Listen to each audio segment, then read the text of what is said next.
So my question this week is, what is worth teaching? And the three questions that I have in regards to this are, how do I best find the curriculum for my students, and how should I change it, or should I change it ever so often? Second is, how do I gauge the speed of my class's learning? And third, what do I do when my class gets behind in the curriculum and we have to be finished by the end of the year?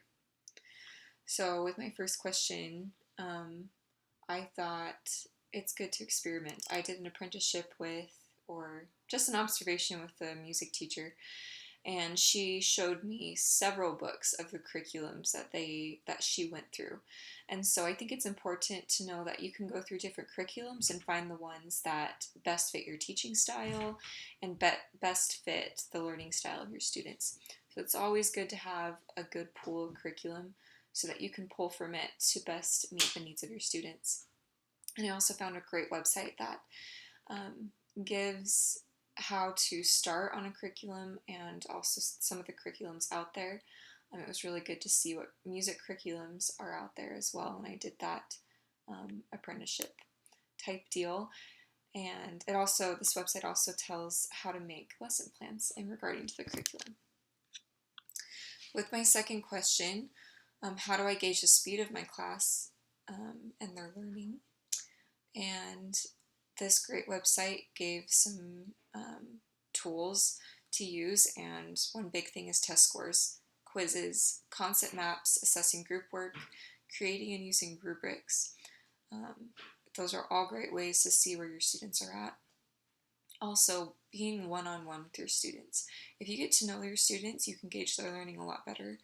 I had teachers that would call me out if I zoned out because of my learning disability, and they would take me aside after class and they would say, hey, did you understand this concept?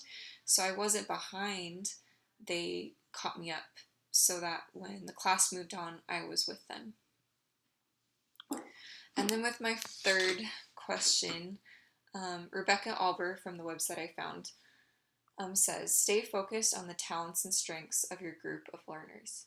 I think this is definitely important because this is,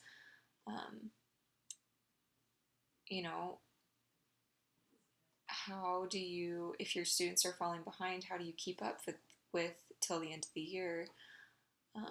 You can gauge their needs by slowing down or talking to them or setting expectations, saying, hey, is everyone doing their assignments?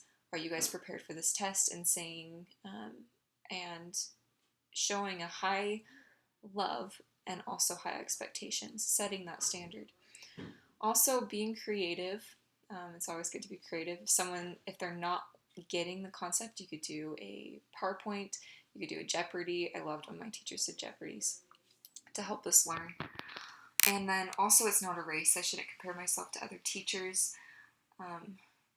in getting the lessons completed. If they are way ahead of my class, that means that I probably need to slow down and allow my students to catch up. And their students are a lot different than mine. So what? Overall, meeting the needs of your students is critical in teaching. It's important to teach, but what, when, and how is determined by my students' learning strengths and weaknesses.